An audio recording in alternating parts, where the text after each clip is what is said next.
Oi pessoal, tudo bem com vocês? Aqui é o professor Rafael, da disciplina Física 3, Eletromagnetismo, para o PISM 3 e o Enem. Esta será a nossa 10ª aula.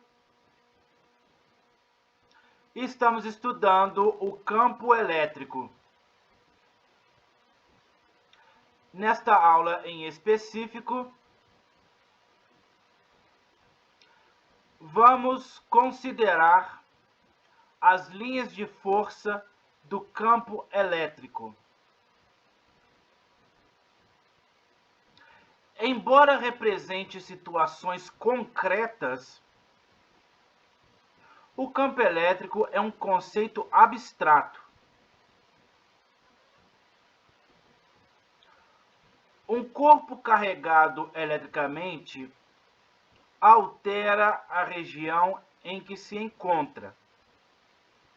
Mas não é possível ver essa alteração,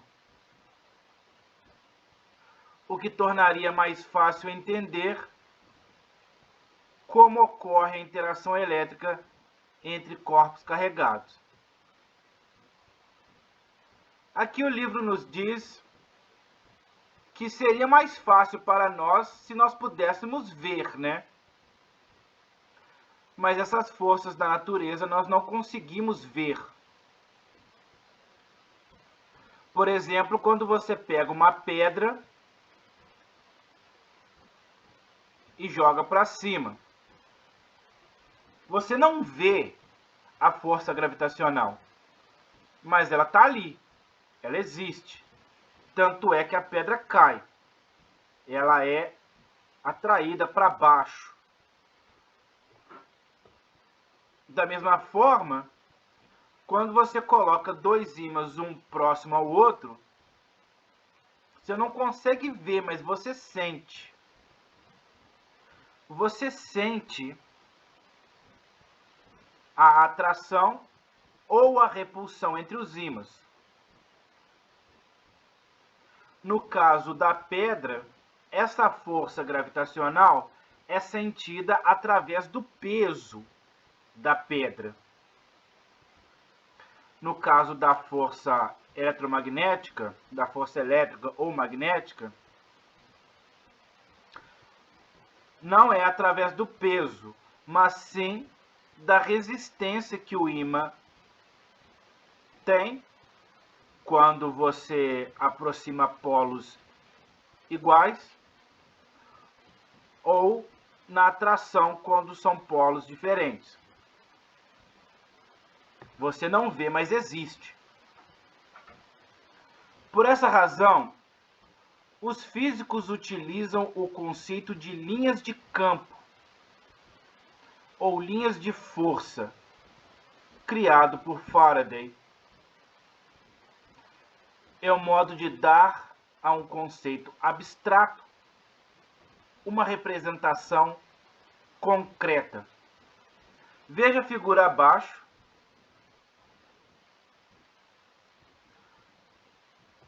Na figura é mostrada uma carga positiva Q1 e uma carga negativa Q2. Nós estudamos que a direção do campo criado por uma carga positiva é de afastamento, é para fora. E da carga negativa é de aproximação, para dentro. Veja aí que nós temos os vetores campo mostrado na figura.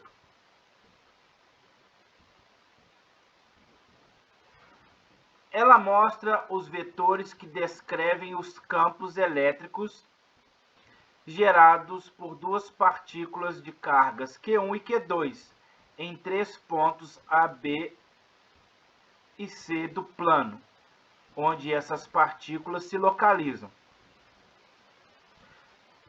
Veja que EA1, EB1 e EC1 são campos ou vetores que representam a direção do campo gerado pela partícula positiva Q1 nos pontos A, B e C.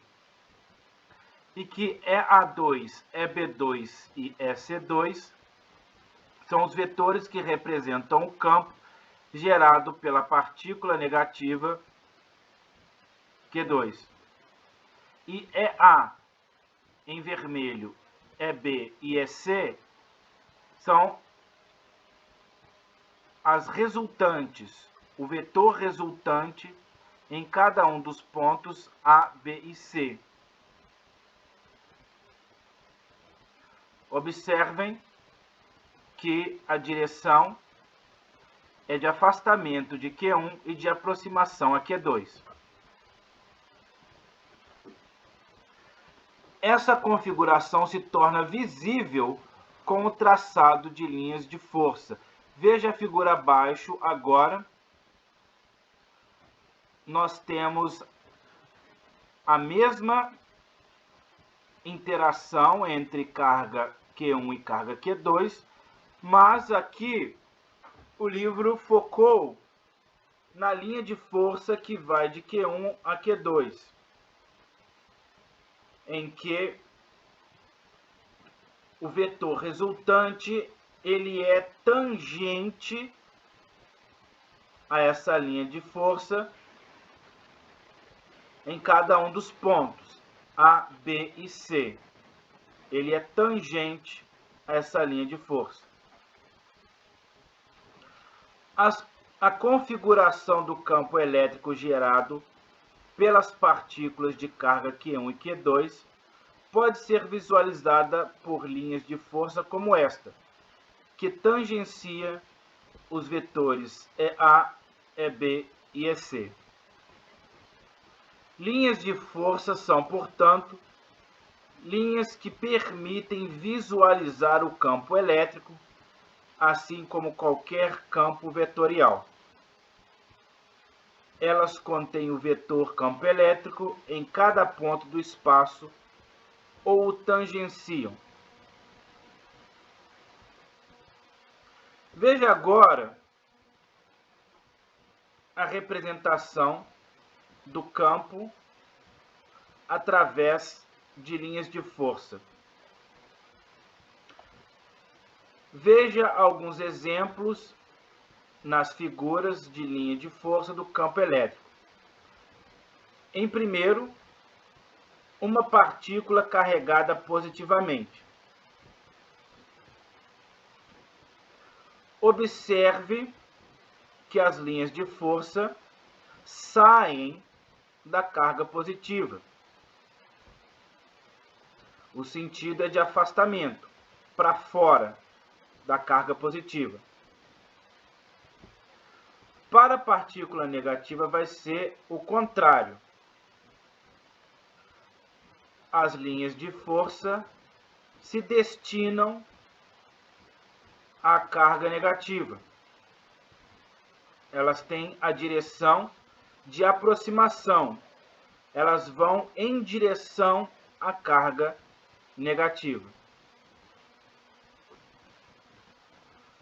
Em terceiro lugar, veja duas cargas positivas, uma próxima à outra. Veja que, mais uma vez, as linhas de força são representadas como saindo das cargas positivas. E uma vez que cargas iguais se repelem, veja que no meio, entre elas, não tem linha de força. Por quê? Porque foi repelido. Uma repele a outra. Então, no meio, onde ocorre a repulsão, não haverá linha de força. Mas quando as cargas forem de sinais opostos, Agora, no meio, vai ter uma grande concentração de linhas de força, representando uma atração. Ok? A atração é representada como uma grande densidade de linhas de força no meio entre cargas de sinais opostos.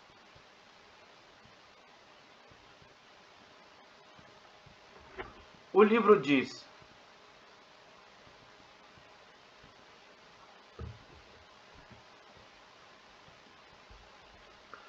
observe a direção e o sentido do vetor campo elétrico e as linhas de força. As linhas de força do campo de uma partícula contêm o vetor campo elétrico, enquanto as linhas de força do campo de duas partículas são tangentes ao vetor. Veja que quando é uma partícula só, você está analisando ou a negativa ou a positiva. O vetor campo ele vai em cima, né, da linha de força. Quando são partículas, uma colocada junto à outra, você vê que o vetor campo tangencia a linha de força.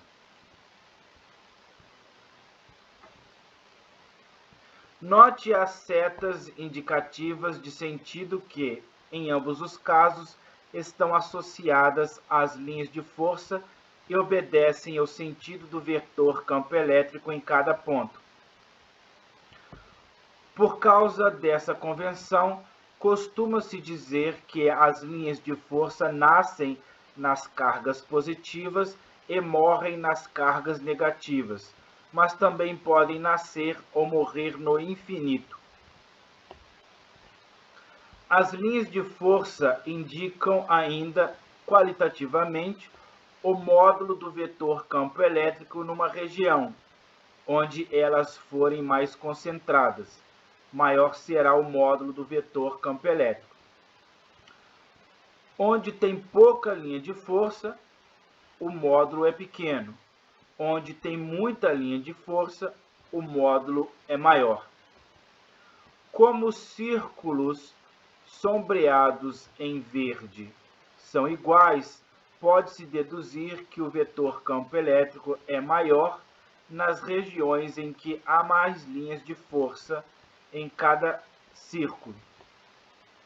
A inexistência de linhas de força sugere que nessa região o vetor campo elétrico pode ser nulo.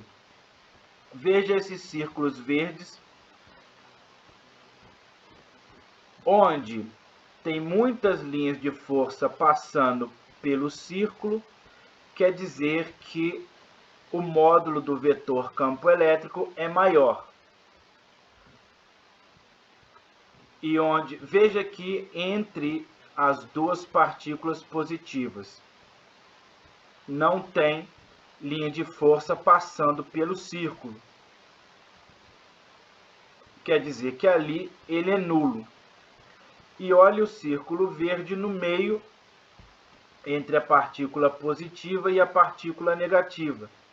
Isso indica que ali o módulo do vetor campo é grande.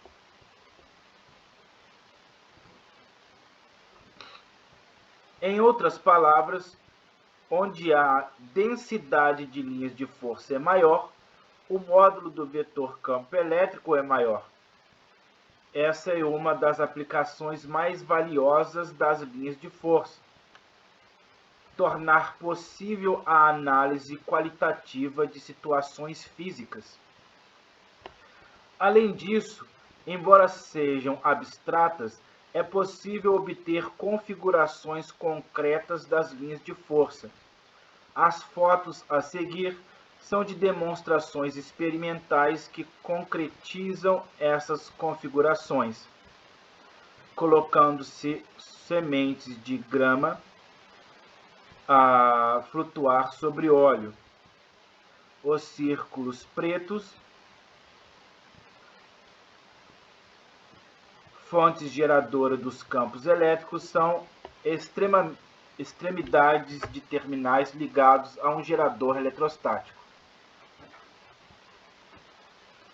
Bom, aí o livro traz essas figuras mostrando, né, você pode fazer isso com pó de ferro, ou chamado de limalha.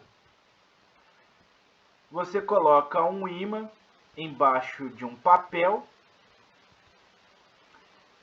e você joga esse pó de ferro, essa limalha, sobre o papel. E você vai ver que você, dando batidinhas no papel, a limalha vai se dispor desta forma, como essas figuras aí do lado. A primeira é o campo de uma partícula carregada, não importa qual seja, positiva ou negativa. Na segunda figura, você tem partículas de cargas iguais, do mesmo sinal. Veja que no meio existe o que simboliza a repulsão, é onde tem menos limalha, e ela se dispõe de uma maneira que revela a repulsão. Na parte de baixo, onde os sinais são opostos,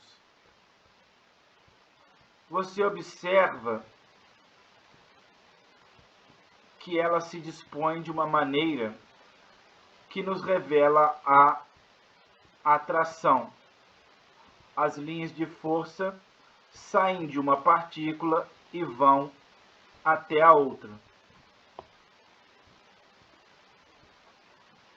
Assim, como a direção e o sentido do vetor campo elétrico em cada ponto definem o traçado de uma linha de força, pode-se determinar a direção e o sentido desse vetor a partir do traçado da linha de força.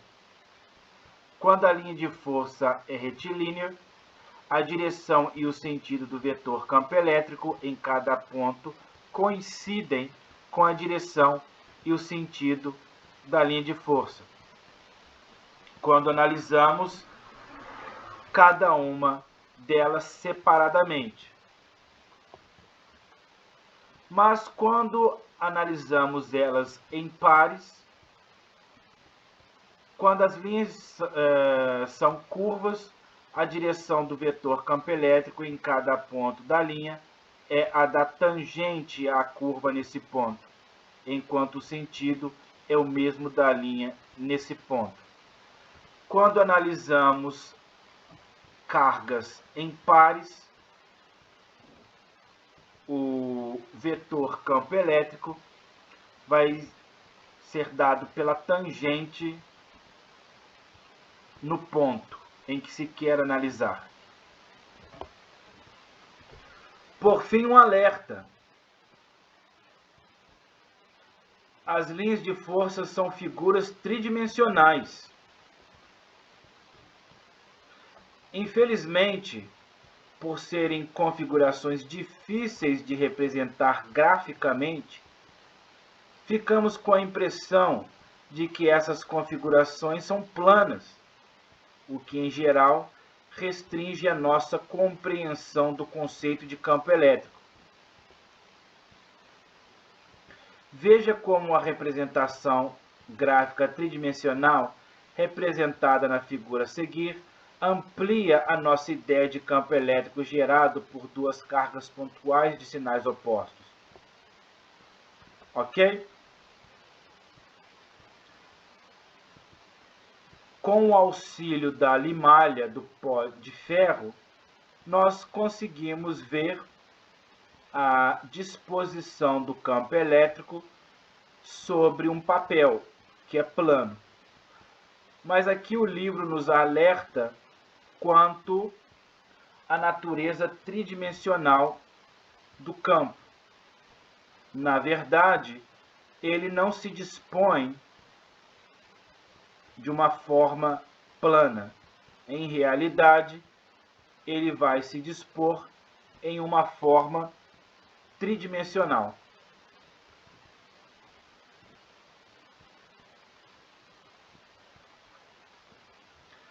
Aqui o livro traz 2 exercícios. Tentem fazer e conversem com o monitor ou a monitora sobre a resolução desse exercício.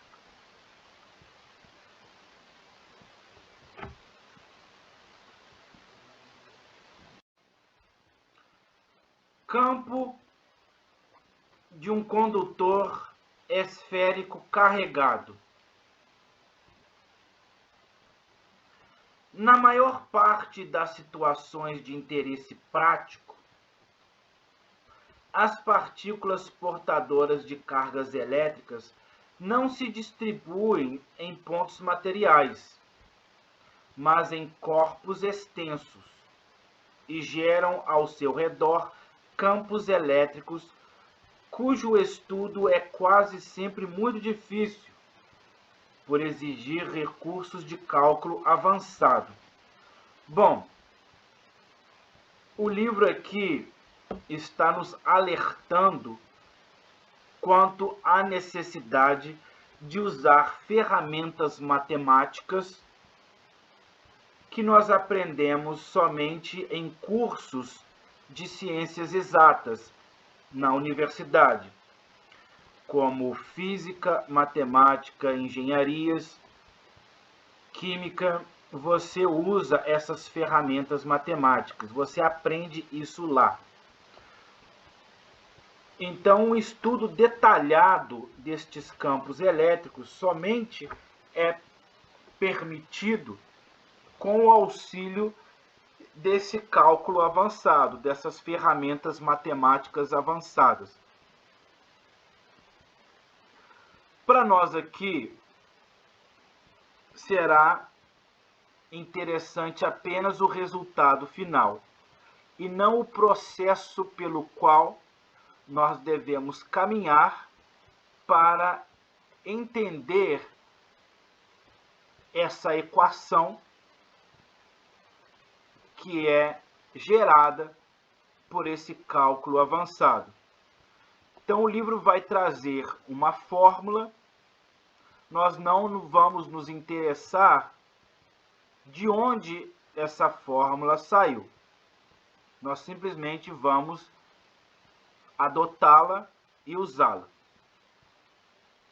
Porque para entender de onde essas equações saem, é necessário, de fato, esse tipo de cálculo avançado. Como não cai no Enem, nós não vamos nos preocupar com isso. Contudo, quando esses corpos eletricamente carregados são condutores, isolados e têm forma geométrica definida, esse estudo pode ficar mais simples. É o caso do campo elétrico gerado por um condutor esférico carregado. Vamos supor que um condutor esférico seja carregado eletricamente e isolado do ambiente. Assim que é carregado, as partículas portadoras de carga elétrica, ou seja, elétrons, vão se distribuir pelo condutor quase instantaneamente, assumindo uma configuração de equilíbrio. Pode-se admitir, por simetria, que essas partículas distribuem-se uniformemente na periferia do condutor e que o campo elétrico no seu interior é nulo. Caso contrário, nele haveria partículas portadoras de carga elétrica em movimento, o que o impediria de estar em equilíbrio.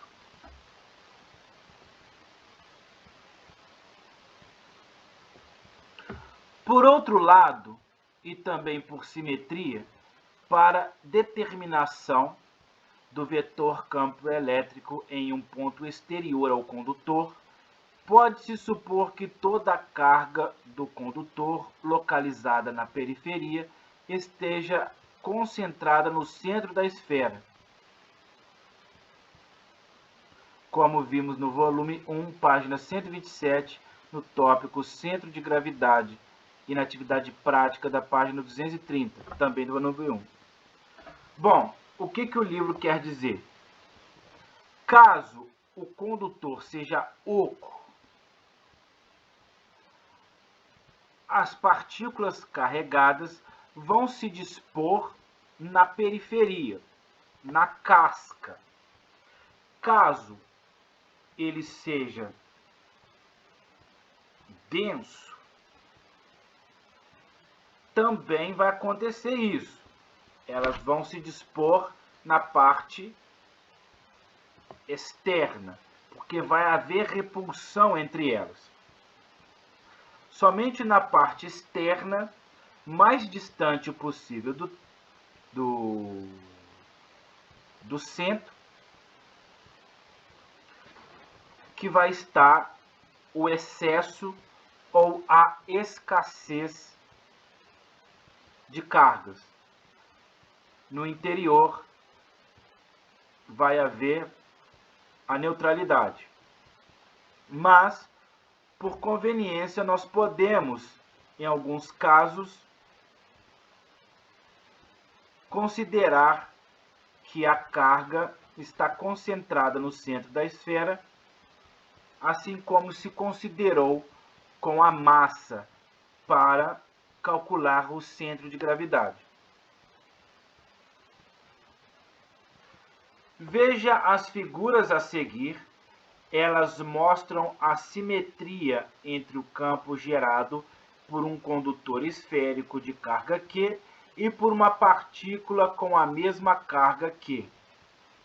Tanto na figura A, em que as cargas elétricas são positivas, quanto na figura B, em que elas são negativas, a força exercida sobre a partícula de carga Q positiva pelo campo elétrico representado pelo vetor E é a mesma que seria exercida se o campo fosse gerado pela partícula de carga Q.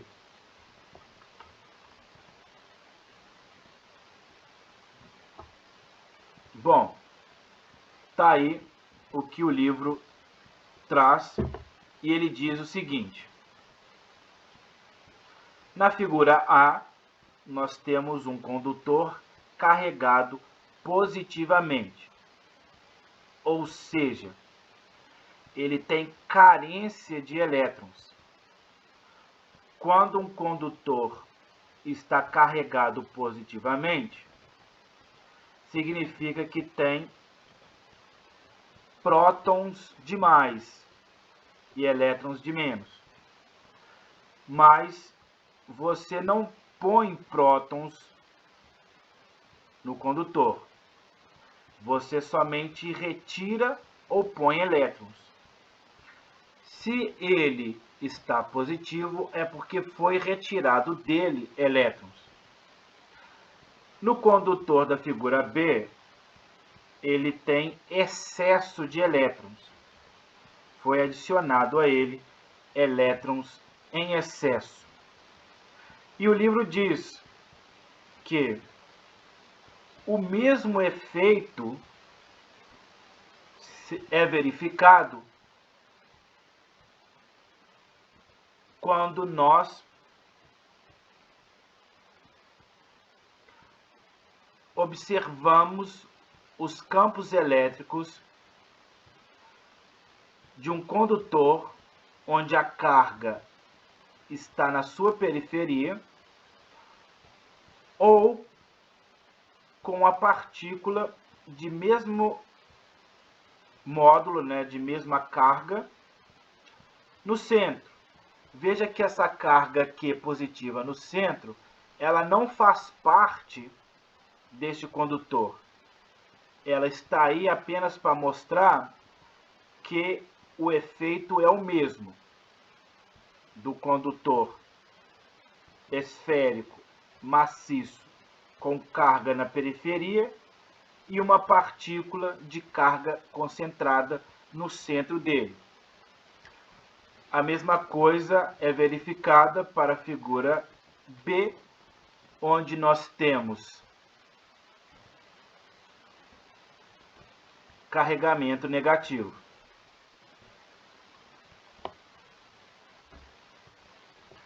Assim, pode-se afirmar que o módulo do vetor campo elétrico é gerado por um condutor esférico de raio R carregado com carga elétrica Q é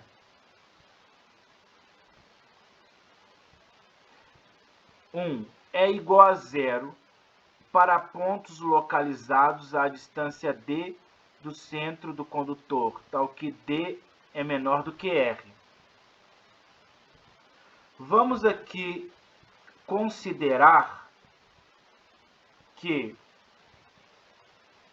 no interior deste condutor o campo é zero, quer dizer, para distâncias inferiores ao raio, o campo é zero. Quando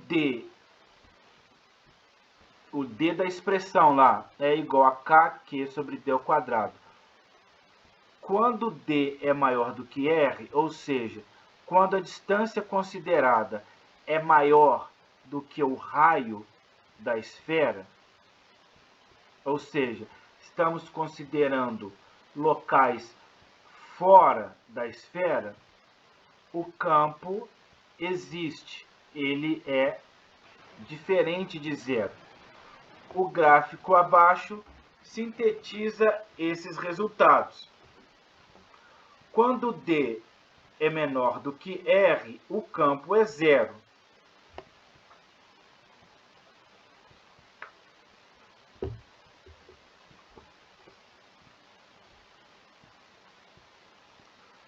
Então, o campo é zero até D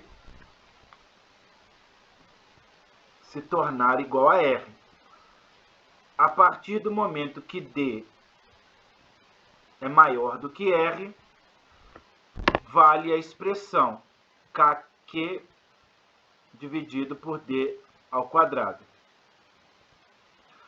Gráfico do módulo do vetor campo elétrico gerado por um condutor esférico de raio R, com carga elétrica Q em função da distância D ao centro do condutor.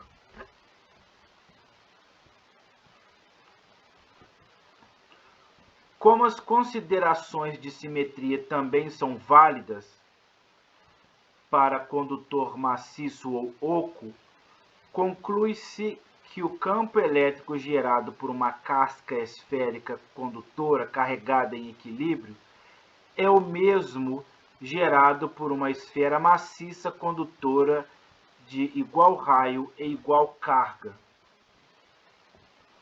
Da mesma forma, o campo elétrico no interior de um condutor carregado em equilíbrio é nulo, seja ele maciço ou oco.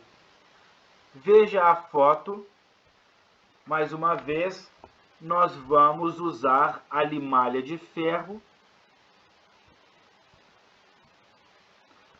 e vamos dar batidinhas na limalha de ferro para ela se posicionar. Observe que do lado de fora a limalha se posiciona de acordo com o campo. Ela tem uma direção. E no centro ela não se dispõe. Ela fica como você jogou, de forma caótica.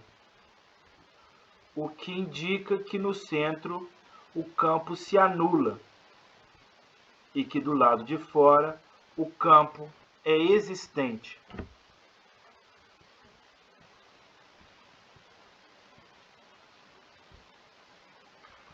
Aí temos alguns exercícios resolvidos que você deve tentar. Caso você não consiga, procure o monitor. Vou te mostrar a solução. Basta você pausar o vídeo e ler o que o livro está dizendo. Aqui em cima tem o enunciado. Aí você pausa e lê o enunciado. Aqui embaixo começa a resolução. Você pausa e lê a resolução. E aqui também, do outro lado, tem a continuação da resolução. Basta você pausar o vídeo e ler a explicação.